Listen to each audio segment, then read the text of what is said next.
10 लाख करोड़ से हारेंगे Zelensky, Putin करेंगे आधा यूक्रेन साफ।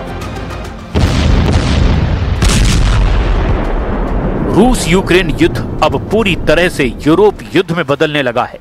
पिछले 48 घंटे में हालात इस कदर बदल गए हैं कि अब पुतिन ने भी मान लिया है कि जब तक यूरोपीय देशों पर सीधा हमला नहीं करेंगे तब तक यूक्रेन और रूस के बीच कोई समझौता भी संभव नहीं है। खुद ट्रंप ने दो टूक कह दिया है कि मुझे लगता है रूस यूक्रेन जंग अब तीसरे विश्व युद्ध में कभी भी बदल सकती है। अभी का सबसे खौफनाक पहलू यह है कि रूस ने यूक्रेन के साथ साथ यूरोप के कई देशों को भी निशाना बनाने का मन बना लिया है, जिसकी वजह से ये रिपोर्ट आनी शुरू हो चुकी है कि रूस अपनी सबसे नई हाइपरसोनिक मिसाइल ओरेशनिक से यूक्रेन के साथ साथ अब यूरोप के कम से कम 10 देशों पर हमले कर सकता है। दावा तो यहां तक किया गया है कि रूस की ओरेशनिक मिसाइल दिसंबर से ही हमले शुरू भी कर देगी। खबर यह भी है कि ब्रिटेन, फ्रांस, जर्मनी और पोलैंड समेत कम से कम 25 ऐसे यूरोपीय देश हैं जो अब यूक्रेन के कंधे पर बंदूक रख करके रूस के खिलाफ बड़ी जंग की तैयारी पूरी कर चुके हैं। पश्चिमी मीडिया के दावों के मुताबिक यूरोपियन यूनियन ने 90 अरब यूरो यानी लगभग 9,51,000 करोड़ भारतीय रुपयों के बराबर यूक्रेन को देने का ऐलान कर दिया है, जिसके दम पर यूक्रेन अब रूस से लंबी जंग करेगा। खबर तो यहां तक आ रही है कि अमेरिका को भी भनक लग चुकी है कि यूरोप अमेरिका के 28 सूत्रीय फॉर्मूले को रूसी फॉर्मूला बताकर जानबूझकर खारिज कर रहा है ताकि रूस यूरोप पर हमला करने के लिए मजबूर हो जाए। हम बुलेटिन की शुरुआत करते हैं पुतिन की उस ओरेशनिक मिसाइल से, जिसकी वजह से यूक्रेन से लेकर यूरोप तक इस वक्त कोहराम मचना शुरू हो चुका है।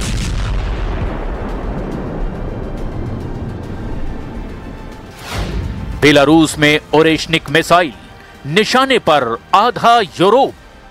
लगभग 1400 दिन से चल रहा रूस यूक्रेन युद्ध वैसे तो रूस के पक्ष में जाता हुआ साफ दिख रहा है, लेकिन जिस तरह से यूरोपीय देश यूक्रेन की मदद के बहाने आग में घी डाल रहे हैं, उसने रूस यूक्रेन जंग को तीसरे विश्व युद्ध में पहुंचा भी दिया है। और यही वजह है कि 15 अगस्त 2025 को जो पुतिन अलास्का में ट्रंप से मिलने के बाद यूक्रेन से समझौते को तैयार हुए थे, वही पुतिन अब किसी भी कीमत पर जंग रोकने को तैयार नहीं है।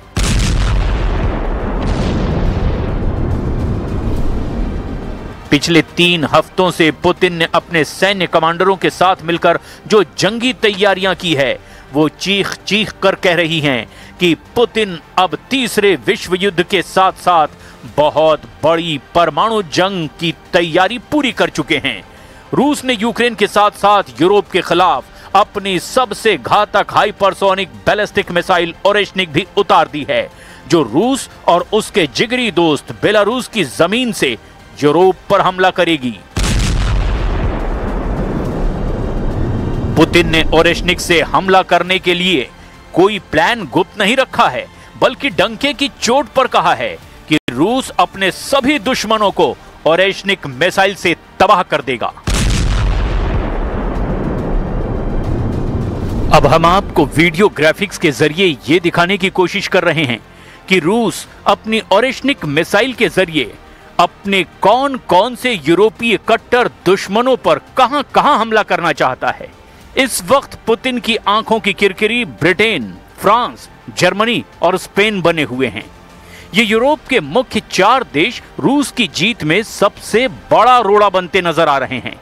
खबर यह है कि रूस ने अपने सबसे जिगरी दोस्त बेलारूस की धरती पर अपनी हाइपरसोनिक बैलिस्टिक मिसाइल ओरेशनिक तैनात कर दी है, जहां से ब्रिटेन की राजधानी लंदन, फ्रांस की राजधानी पेरिस और जर्मनी की राजधानी बर्लिन और स्पेन की राजधानी मैड्रिड आसानी से निशाने पर आ जाएगी। अगर रूस ऐसा करता है तो यूरोपियन यूनियन में शामिल 27 देशों में से 4 सुपर पावर यूरोपीय देश तबाह हो जाएंगे और फिर रूस को चुनौती देने वाला कोई नहीं बचेगा। खुद राष्ट्रपति पुतिन ने दावा कर दिया है कि दिसंबर 2025 से ही रूस की हाइपरसोनिक बैलिस्टिक मिसाइल ओरेशनिक दुश्मनों को तबाह करना शुरू कर देगी। Каким мог бы быть возможный ответ России в случае возможной блокады Калининградской области, если, конечно, такой вопрос кому-то придет в Европе в голову? Подобного рода эти угрозы мы будем уничтожать. И все должны это понимать и отдавать себе в этом отчет, что действия подобного рода просто приведут к невиданной до этого момента эскалации конфликта и выведут его на совершенно другой уровень и расширят, вплоть до крупномасштабного вооруженного конфликта. Это все должны отдавать себе в этом отчет. भस्म करेगी पुतिन की ओरेशनिक मिसाइल। हम आपको ये दिखाते हैं कि पुतिन क्यों आधे से ज्यादा यूरोप को तबाह कर देना चाहते हैं, क्यों रूस को लगता है कि अमेरिका को अपनी शर्तों पर दबाना आसान है लेकिन यूरोप को दबाना बेहद मुश्किल है। इसे भी आप जरा समझ लीजिए। हम आपको दो वीडियो ग्राफिक विंडो दिखा रहे हैं जिसमें आप समझ पाएंगे कि कैसे पुतिन की ओरेशनिक मिसाइल आधे यूरोप का सफाया कर सकती है।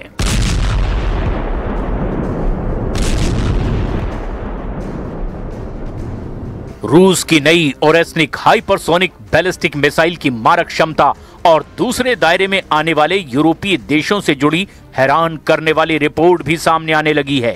रूसी, यूरोपीय और पश्चिमी देशों की मीडिया के मुताबिक रूस ने बेलारूस से ओरेशनिक को लॉन्च करने की पूरी तैयारी कर ली है। दावों के मुताबिक बेलारूस से लॉन्च किए जाने पर रूस की ओरेशनिक मिसाइल 10 मिनट से भी कम वक्त में ब्रिटेन की राजधानी लंदन या फिर फ्रांस की राजधानी पेरिस में परमाणु तबाही मचा सकती है। ओरेशनिक एक इंटरमीडिएट रेंज बैलिस्टिक मिसाइल यानी IRBM है जिसकी आधिकारिक मारक क्षमता 1000 से 5500 किलोमीटर के बीच बताई गई है। हालांकि कुछ रूसी रक्षा विशेषज्ञों के अनुसार इसकी अधिकतम सीमा 5000 किलोमीटर तक हो सकती है। कुछ रिपोर्ट के मुताबिक 5000 से 5500 किलोमीटर की रेंज में पूरा यूरोप और उससे लगभग सभी प्रमुख देश आ जाते हैं। रूस के निशाने पर मुख्य यूरोपीय शहर इसकी रेंज में हैं। रूस के पश्चिमी हिस्सों या फिर बेलारूस जहां से इसे 2025 के आखिर तक तैनात कर दिया गया है, यहां से बहुत बड़े हिस्से पर हमला कर सकती है। पश्चिमी यूरोप में लंदन, पेरिस, बेल्जियम की राजधानी ब्रुसेल्स जहां पर नेटो का मुख्यालय भी है, उसे आसानी से निशाना बनाया जा सकता है। जबकि पश्चिमी यूरोप में जर्मनी की राजधानी बर्लिन इसके हमले से बच नहीं पाएगी। दावों के मुताबिक ओरेशनिक मिसाइल 10 से 12 मैक यानी आवाज से 10 से 12 गुना तेज रफ्तार से हमला करती है। और यही वजह है कि मध्य और पूर्वी यूरोप में पोलैंड की राजधानी वार्सा, चेक गणराज्य की राजधानी प्राग जैसे और भी देश इसके निशाने पर आसानी से आ जाएंगे। जबकि बाल्टिक देश लिथुआनिया, लातविया, एस्टोनिया भी ओरेशनिक से बच नहीं पाएंगे। उत्तरी यूरोप में स्वीडन का स्टॉकहोम, स्वीडन, नॉर्वे का ओस्लो, फिनलैंड का हेलसिंकी, डेनमार्क का कोपेनहेगन ओरेशनिक के टारगेट पर हैं। जबकि दक्षिणी यूरोप में इटली की राजधानी रोम और स्पेन की राजधानी मैड्रिड भी ओरेशनिक के निशाने पर हैं। इसीलिए पुतिन बार बार यूरोपीय देशों को चेतावनी दे रहे हैं कि अगर यूरोप ने युद्ध विराम नहीं होने दिया तो फिर यूक्रेन के और भी बड़े हिस्से पर कब्जा कर लिया जाएगा।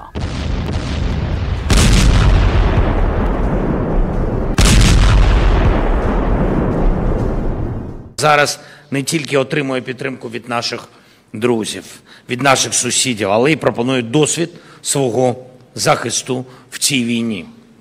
Сьогодні Україна володіє найбільш передовими технологіями захисту життя людей та найбільшими сильними можливостями виробництва зброї.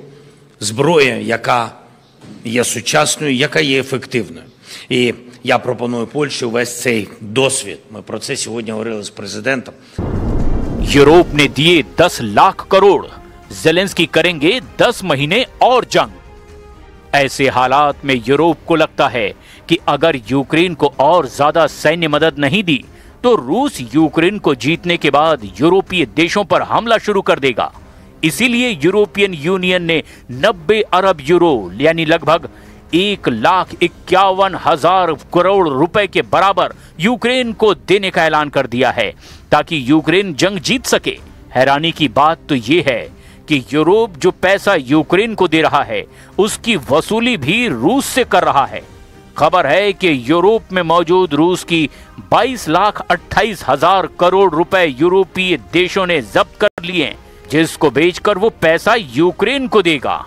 ऐसे हालात में रूस के पास एक ही विकल्प बचा है कि वो यूक्रेन के साथ साथ यूरोप पर भी सीधा हमला करे और ऐसी स्थिति में तीसरे विश्व युद्ध को रोकना असंभव है। और अगर ऐसा होता है तो दुनिया का सर्वनाश तय है, क्योंकि कोई भी पक्ष हार बर्दाश्त नहीं कर पा रहा है।